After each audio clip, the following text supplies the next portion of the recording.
Pemirsa, tim kemenangan bakal calon gubernur dan wakil gubernur Sumatera Selatan Heri Amalindo Popo Ali mengklaim bakal ada 3 partai politik yang akan memberikan dukungan. Salah satunya Partai Golkar.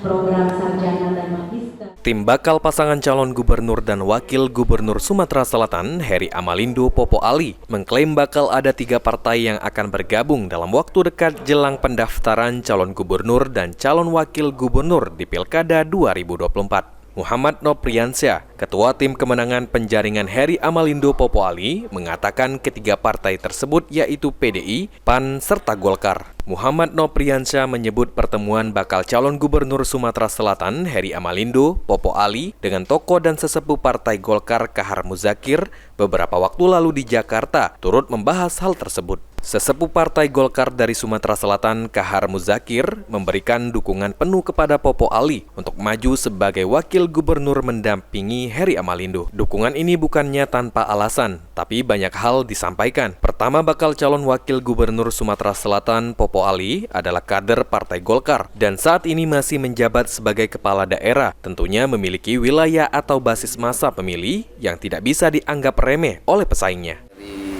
Dan Pak Popo Ali dengan Pak Kahar, komunikasi politik dengan beberapa partai semakin sangat intens. Ini berpengaruh sekali hasil silaturahmi ini, dan sampai hari ini kita bersyukur 3 partai politik